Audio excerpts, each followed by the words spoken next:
Hello students. तो आज मैं आपके लिए एक नया चैप्टर, एक नई कहानी लेकर के आपके बीच में मौजूद हूँ। लेकिन बात कहानी की हो रही है तो मैं स्क्रीन पर तरह तरह की मिठाइयाँ, स्वीट्स क्यों दिखा रहा हूँ आपको। अच्छा, ज़रा देखें तो कौन कौन सी मिठाई है यहाँ पे। इसमें लड्डू है, बर्फ़ी है, गोंद के लड्डू हैं, है ना। ये लड्डू सबको बहुत ही पसंद आते हैं। ये है बर्फ़ी। रसगुल्ले भी होने चाहिए। और ये रहा गुलाब जामुन। और मुझे जलेबी तो अभी तक दिखी नहीं, जलेबी भी होनी चाहिए। ये है जलेबी। तो बात पढ़ाई की हो रही है तो आज मैं मिठाइयाँ क्यों दिखा रहा हूँ आप सब बच्चों को। और इन मिठाइयों की थाल, इन मिठाइयों के चित्र देख देख करके सभी बच्चों के मुंह में पानी भी आ रहा होगा। तो इस सस्पेंस को अभी ख़त्म करते हैं और आज हम जानते हैं इस मिठाई के बारे में। तो आखिर इन सारी मिठाइयों के बीच में खास बात क्या है? वो है शुगर, चीनी। अगर इन मिठाइयों में चीनी ना हो तो इन मिठाइयों का कोई मतलब है क्या? बच्चों के लिए तो मिठाइयों का मतलब ही होता है मीठा होना, और मीठा होने का मतलब ही है उसमें चीनी का होना। तो आज मैं आप सब बच्चों को चीनी की कहानी सुनाने जा रहा हूँ। चीनी की कहानी, चीनी की जुबानी, है ना। शुगर की कहानी कि अगर चीनी खुद ही अपनी कहानी बोल बोल करके बताए तो कैसा लगेगा। तो इस कहानी का, इस चैप्टर का नाम ही है मैं चीनी हूँ। तो शुरू करते हैं। तो चीनी बोलती है कि बच्चों, तुम मुझे कितने चाव से खाते हो यह मुझे भली भांति ज्ञात है। भली भांति का मतलब होता है अच्छे से। फिर भी तुम मेरे बारे में जानना चाहते होगे, तो लो मैं तुम्हें अपनी आत्मकथा सुनाती हूँ। आत्मकथा को हम सब लोग क्या बोलते हैं कि अगर कोई अपनी कहानी खुद ही सुनाए, खुद ही बोले, खुद ही लिखे, तो वो आत्मकथा है। That is autobiography. There is a difference between autobiography and biography. Biography हम लोग जीवनी को कहते हैं और ऑटोबायोग्राफी आत्मकथा को कहते हैं। ऑटोबायोग्राफी जिसकी होती है वो खुद उसे लिखता है, उसकी कहानी बताता है। जीवनी दूसरे लोग उसकी कहानी लिखते हैं। तो चीनी आगे क्या कहती है? वो कहती है कि मैं मीठी हूँ, मैं सफ़ेद हूँ, कभी बारीक हूँ तो कभी मोटी दानेदार हूँ, किसी को राशन में मिलती हूँ तो किसी को खुले बाजार में। मैं शरबत की शान हूँ, मैं मिठाइयों की जान हूँ। यह ठीक है कि मैं आज तुम्हारे सम्मुख, सम्मुख का मतलब है सामने में, कि ये ठीक है कि मैं आज तुम्हारे सामने बोल रही हूँ, अन्यथा तो मैं मौन रहती हूँ। मौन रहने का मतलब क्या है? चुप रहना। तो बताओ मैं कौन हूँ? चीनी। तो आप यहाँ पर देख रहे होंगे कि इस पिक्चर में भी दो बच्चों की तस्वीर दिख रही है जो बड़े खुश दिख रहे हैं और उनके सामने में मिठाइयों की थाल सजी हुई है। जलेबियाँ हैं, लड्डू हैं, बर्फ़ी है ना, गुलाब जामुन भी है। तो अभी अभी हम लोगों ने इसमें पढ़ा कि चीनी कैसी होती है। तो चीनी दानेदार होती है। दानेदार होती है चीनी, तो वो ऐसी होती है। और इसे हम लोग शुगर क्यूब्स भी कहते हैं। जब आप बड़े बड़े होटल में जाओगे तो वहाँ पर लोग चाय के साथ में शुगर क्यूब, ये जो शुगर क्यूब है इसे देते हैं। उनका ये देने का मतलब ये होता है कि अब आप अपनी ज़रूरत के हिसाब से जितनी चाहो अपनी चाय में मिला लो। तो ये शुगर क्यूब है और ये दानेदार चीनी है। चीनी के बारे में कहते हैं कि ये जितनी सफ़ेद चमकीली सी दिखती है उतनी ही मीठी होती है, या उतनी पसंद आती है लोगों को। मतलब उतना अच्छा लगता है कि हाँ ये चीनी सबसे बढ़िया है। अगर चीनी में हल्का सा पीलापन नज़र आए तो लोगों को वो चीनी पसंद नहीं आती। उसमें ऐसा लगता है जैसे कि उसने वाटर एब्जॉर्ब कर लिया है, वातावरण की नमी को एब्जॉर्ब कर लिया है। और अक्सर चीनी मिलों में भी ऐसी चीनी को ना वो लोग अलग करके रखते हैं और उसकी कीमत भी उन्हें सही नहीं मिलती। तो वापस हम लोग आते हैं चीनी की कहानी पर। मैंने कहा ना कि चीनी ने बताया कि मैं मीठी हूँ, मैं सफ़ेद हूँ, कभी बारीक हूँ तो कभी मोटी दानेदार हूँ। आगे क्या कहती है चीनी कि खूब पहचाना, पहचानोगे भी क्यों नहीं, मेरा तुम्हारा दिन रात का साथ जो ठहरा। अब दिन रात के साथ की बात करें तो क्या बच्चों, कोई भी बच्चा, कोई भी घर ऐसा होगा जहां दिन भर में एक चम्मच चीनी का इस्तेमाल ना होता हो। और मैं तो कहता हूँ कि वहाँ घर की शुरुआत ही होती है सुबह जगने के बाद में चीनी के साथ ही। हाँ, आपने चाय पी, आपने दूध पिया, आपने हॉर्लिक्स बना करके पिया और उसमें चीनी ना डाला हो, ऐसी बात हो सकती है क्या? अब ये आज के ज़माने की बातें हैं कि कभी कभी कुछ घरों में अगर डायबिटिक लोग हैं तो उसमें चीनी नहीं डालते हैं, लेकिन फिर भी वो मौका मिलते ही थोड़ा सा चीनी ज़रूर डालना खाना पसंद करते हैं। तो इसीलिए चीनी ने कहा कि मेरा तुम्हारा दिन रात का साथ जो ठहरा, सुबह की चाय में चीनी, दूध में चीनी, खाने में कोई रेसिपी चीनी की हो सकती है, खीर हो सकती है ना। गर्मी के दिनों में आप शरबत पी सकते हो, फिर शाम के समय में आप दूध, हॉर्लिक्स, बॉर्नवीटा वगैरह पियोगे तो उसमें भी चीनी हो सकती है। रात के खाने में भी कोई मीठा आइटम हो सकता है, और अक्सर लोग खाने के बाद में डेजर्ट खाना पसंद करते हैं, आइसक्रीम, मिठाइयाँ, तो इसमें भी चीनी होता है। हालांकि कई जगहों पर ऐसा भी होता है कि जो चीज़ें जैसे कि आइसक्रीम है, केक है, तो इसमें कभी कभी कुछ बनाने वाले लोग चीनी की जगह पर सैक्रिन का इस्तेमाल करते हैं, जो कि एक केमिकल कंपाउंड है और ये बड़ी अच्छी बात नहीं है, वो हेल्थ के लिए उतना बेनिफिशियल नहीं है। तो चीनी आगे कहती है कि तुम्हारी आंखें मुझे देखकर भले ही अनदेखी कर दें, लेकिन मैं तुम्हारे लिए एक से एक स्वादिष्ट चीज़ें बनाती हूँ। यदि गिनने लगो तो गिनती ही भूल जाओ। तो गिनती की बात से मुझे ध्यान आया कि आप सब बच्चों से मैं कहना चाहूँगा कि आप सब बच्चे ये लेक्चर सुनने के बाद में एक लिस्ट बनाओ। क्यों ना एक लिस्ट बनाओ जिसमें चीनी का इस्तेमाल होता है, वो सारी मिठाइयाँ, वो सारी खाने की चीज़ें जिसे आप खाना पसंद करते हो और जो चीनी के इस्तेमाल से बनती है। अब देखो, चीनी कहती है कि गर्मा गर्म हलवे में मैं ही हूँ जिससे तुम्हारी जीभ चटकारे लगाकर खाती है। प्लेटों में जमी ठंडी खीर भी मैं ही हूँ जिसे तुम उंगलियां चाट चाट करके खाते हो।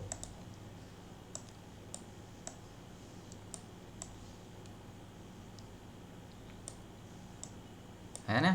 क्या क्या कह रही है चीनी अपने बारे में कि गर्मा गर्म हलवे में मैं ही हूँ, खीर में मैं ही हूँ, जलेबी में मैं ही हूँ, बिस्किट्स में भी तो चीनी ही है, चीनी होती है ना। और तो और, अगर मैं तो कहता हूँ कि अगर किसी बच्चे को मौका मिल जाए और उसे अगर चीनी का डब्बा रखा दिख जाए और मम्मी अगर दूर हो तो बच्चे उसमें भी चम्मच से या हाथों में रख कर के फाँक लेना चाहते हैं चीनी। ऐसा स्वाद होता है चीनी का। तभी तो ये चीनी इतने घमंड से गर्व के साथ में अपनी कहानी आप सबको सुना रही है ना। चीनी कहती है कि बर्फ़ी में मैं, कुल्फ़ी में मैं, जलेबी में मैं, लड्डू में मैं। बताओ हलवाई की वह कौन सी मिठाई, कौन सा पेय पदार्थ, मतलब ड्रिंक है जिसमें मेरा मिश्रण नहीं है। शरबत हो, है ना, ठंडाई हो, इस तरह की चीज़ें, चाय में, दूध में, शरबत में, लस्सी में, इन सभी में मैं हूँ। तुम्हारे कोल्ड ड्रिंक्स, ये जो Coca Cola, Pepsi, Thums Up, ये सारी चीज़ें होती हैं ना, वो भी मेरे बिना नहीं बन सकते हैं। बच्चों की टॉफ़ियों में, चॉकलेटों में, देवताओं के प्रसाद में मैं ही मिठास घोलती हूँ। मैं ही मीठा घूंट बनकर तुम्हारे गले उतरती हूँ, फिर तुम्हारे पेट की तृप्ति बनकर तुम ही में समा जाती हूँ। मैं तो तुम्हारे जीवन में इतनी घुल मिल गई हूँ कि तुम चाहो तो भी मुझे छोड़ नहीं सकते। मधुमेह, शुगर, डायबिटीज़ के जो मरीज भी होते हैं वे भी छुप छुप कर मेरा स्वाद लेते हैं। ऐसी हूँ मैं चीनी। तो इतनी सारी बातें चीनी ने बताई अपनी तारीफ में। तो ये बात तो तय है और ये बात सच्ची भी है कि हमारे लाइफ में, हमारे जीवन में, हमारे खान पान में चीनी का बहुत बड़ा इम्पोर्टेंस है। अभी अभी आप लोगों ने दिवाली और छठ का त्यौहार मनाया होगा, तो त्योहारों का मतलब ही होता है मिठाइयाँ, पकवान बनाने, और उसमें भी मीठे पकवान ज़्यादा होते हैं, तो चीनी तो चाहिए होती है ना। ऐसा है कि कुछ जगहों पर अगर चीनी की अवेलेबिलिटी नहीं होती तो लोग गुड़ का भी इस्तेमाल करते हैं, तो गुड़ के बारे में भी मैं बाद में थोड़ा सा बताऊंगा। अच्छा, अब चीनी कहती है कि खबरदार, मेरे नाम से तो मुझे चीन की निवासी मत समझ लेना, चाइनीज़ नहीं समझ लेना। मैं चीन में रहने वाली चीनी नहीं हूँ। अरे भाई, न तो मैं चीन से आई हूँ, न ईरान से, न मिस्र से, मैं तो सीधी स्वर्ग से उतरी हूँ। इस विषय में मेरी नानी एक कहानी सुनाया करती थी, तो लो तुम भी सुन लो। तो अब चीनी अपनी कहानी बनाने जा रही है, सुनाने जा रही है। और कहती है कि चीनी की नानी ने उसे सुनाया था। अक्सर बच्चों को कहानियाँ दादी और नानी से सुनने को मिलती हैं ना, तो इसीलिए चीनी भी अपने जन्म की कहानी, चीनी कहाँ से आई है वो कहानी सुनाने जा रही है। और कहती है बहुत ही प्राउडली, क्या कहती है कि मैं तो सीधी स्वर्ग से उतरी हूँ। वो कहती है कि मैं स्वर्ग से उतरी हूँ।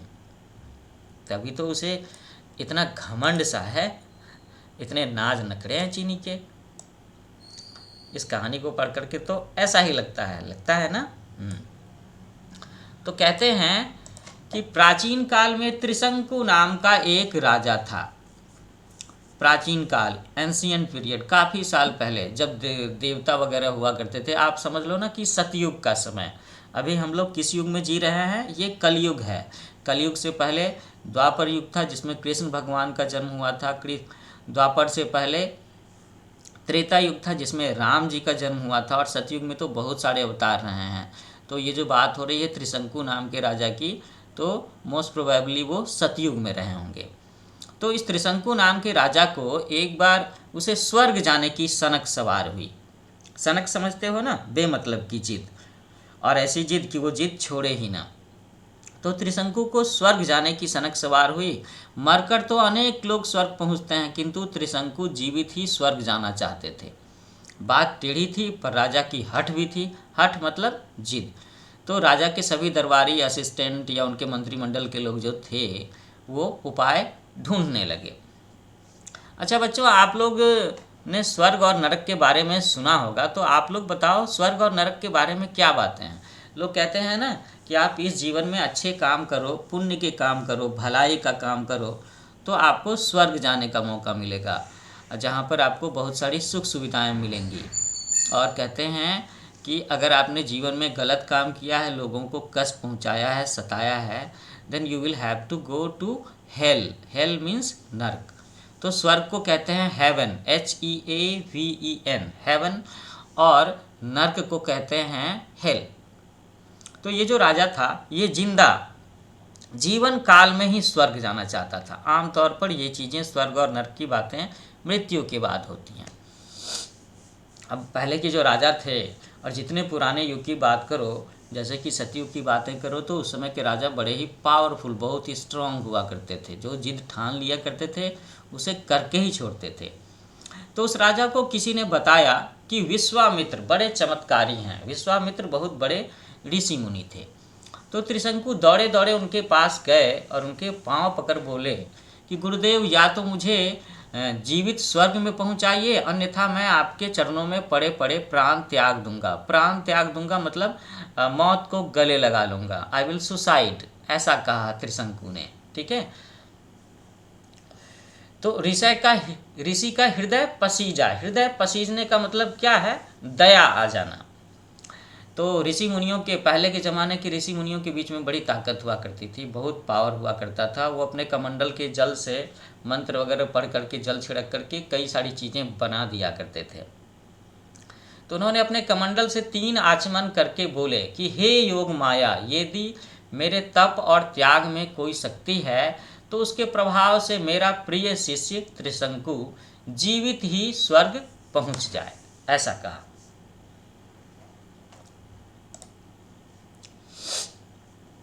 तो क्या कहा ऋषि मुनि ने? उन्होंने कमंडल से जल का आचमन करके कहा, हे योग माया। योग माया की बात क्या है?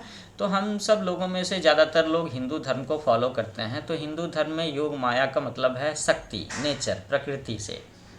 तो ऋषि मुनि ये जो थे विश्वामित्र जी ने, उन्होंने इनसे ही प्रार्थना की। और ऐसा होता था कि लोग अपनी तपस्या, त्याग या अपने सच्चाई के बल के बदले में शक्ति से, प्रकृति से कुछ मांग लिया करते थे, और वो चीज़ें भगवान को, शक्ति को देनी होती थी।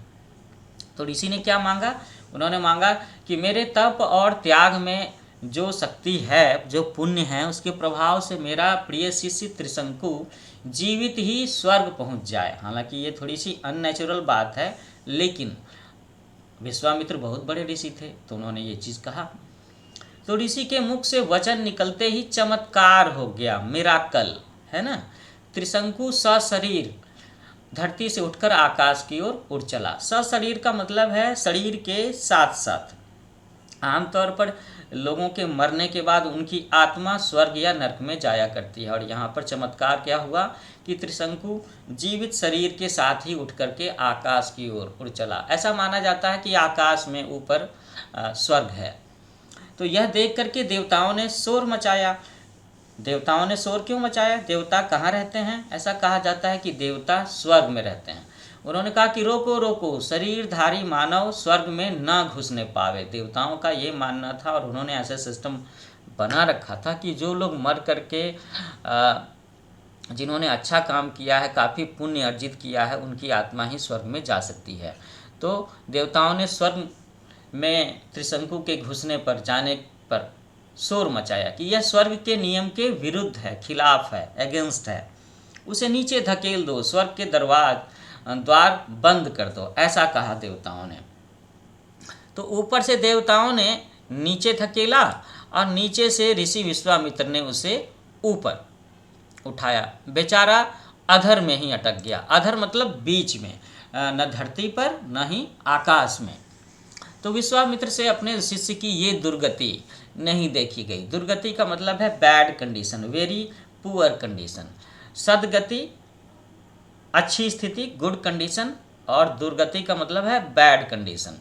उसने स्वर्ग के देवताओं की ओर घूरते हुए चुनौती दी कि अभिमानी देवताओं, तुम अपना स्वर्ग अपने पास रखो, मैं अपने तपोबल से त्रिशंकु के लिए एक नए स्वर्ग का निर्माण कर दिखाऊंगा, देखो मेरा चमत्कार। तो जब ये अधर में लटकने वाली बात हो गई त्रिशंकु की कि देवता उसे स्वर्ग में आने नहीं देना चाहते थे और विश्वामित्र उसे स्वर्ग में भेजना चाहते थे, और उनकी तपस्या में ऐसी शक्ति थी कि वो स्वर्ग की तरफ जा रहा था, लेकिन देवताओं ने रोक लगा दिया था। तो अब क्या हुआ कि विश्वामित्र ने इन लोगों की तरफ में देखते हुए कहा, देवताओं की तरफ में देखते हुए कहा कि आप लोग अपना स्वर्ग अपने पास में रखो और मैं अपने तपोबल से, अपनी तपस्या के बल से एक नया स्वर्ग बनाऊंगा त्रिशंकु के लिए। कहाँ? धरती और आकाश के बीच में, जहाँ पे त्रिशंकु अटका पड़ा था। अच्छा, तो जरा सा मैं 1 मिनट का पॉज करता हूँ और यहाँ मैंने अपने YouTube चैनल का नाम लिख रखा है, न्यू एज कोचिंग। तो मैं आप सारे बच्चों से कहूँगा कि आप मेरे चैनल को ज़रूर सब्सक्राइब करो, शेयर करो। इस पर मैं आप सारे बच्चों के लिए काफ़ी सारे मैंने लेक्चर्स डाल रखे हैं और मैं लगातार लेक्चर डाल रहा हूँ। इसमें आपके पढ़ने के लिए, जानकारी के लिए बहुत सारी चीज़ें हैं, बहुत सारी ज्ञान की बातें हैं, है ना। और आप इसे अपने क्लासमेट्स के साथ में शेयर भी करो।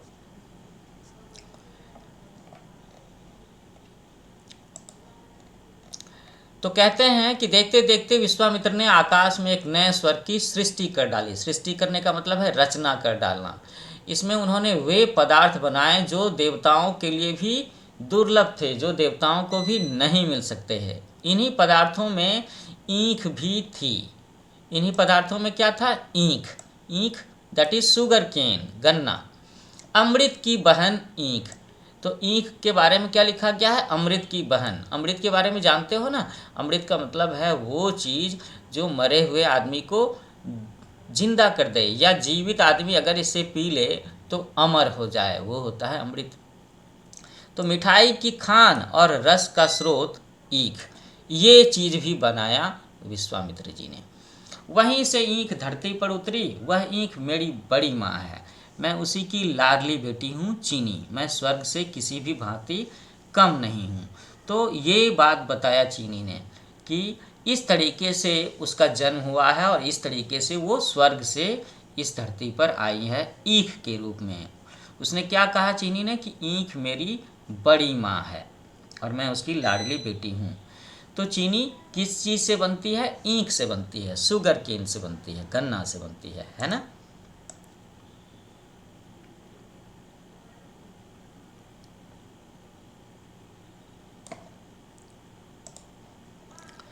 धरती के किसान ने मेरा रस पिया तो वो अमृत को भूल गया। उसने मेरी खेती का निश्चय किया। किसान की पत्नी ने मेरे लिए गुदगुदी क्यारियाँ तैयार की। उनमें मुझे ऐसी मीठी नींद आई कि मैं 3 सप्ताह की मीठी नींद में सो गई। चौथे सप्ताह जब मेरी आँख खुली तो मैंने अपने अंकुर को बाहर निकाल करके झाँका। अब मैं एक से अनेक बन गई थी। किसान मेरी सेवा में जुटा रहता था। जब मैं दिन रात चौगुनी उन्नति देखती तो मन ही मन सोचती कि मेरी यह उमड़ती जवानी भला किस काम की, यदि मैं अपने पिता तुल्य किसान की कोई सेवा न कर सकी। मेरे जीवन की सार्थकता इसी में है कि मैं लोगों के जीवन में मिठास घोलूं। तो ये बातें चीनी बता रही है कि किस तरीके से ईख की खेती होती है। किसान ईख के बीज को खेतों में डालता है, 3 सप्ताह के बाद उसमें से अंकुर निकलता है और फिर उसके बाद किसान उसकी सेवा करता है, आगे चल कर के उसके पौधे बड़े होते हैं। आप सब लोगों ने अभी अभी छठ की पूजा में भी ईख का प्रसाद खाया होगा, और गर्मी के दिनों में बच्चों को, लोगों को ईख, गन्ने का रस पीना बड़ा ही पसंद होता है। और हो सकता है कुछ बच्चे जो गांव के करीब रहते हों, उन्होंने गुड़ बनाते हुए भी देखा हो। तो ये गुड़ भी इसी ईख के रस से ही तैयार होता है। क्या कहती है चीनी कि फिर किसान ने दरातियों से, फरसे से मुझे काट डाला। मैं लगातार चोट सह रही थी, इस पर भी मेरी पीड़ा का अंत नहीं था। मुझे कोल्हू में पेरा गया। कोल्हू में मतलब जहाँ हम गन्ने का रस डालते हैं। शहरों में जो छोटे छोटे ये ठेले पर दिखाई देता है ना, जिसमें 2 गियर के बीच में गन्ने का रस निकाला जाता है। मेरे रस की एक एक बूंद निकाल करके एक बड़े कढ़ाई में एकत्रित की गई। इसके बाद मुझे तेज आंच पर पकाया गया। ऐसा कह रही है चीनी।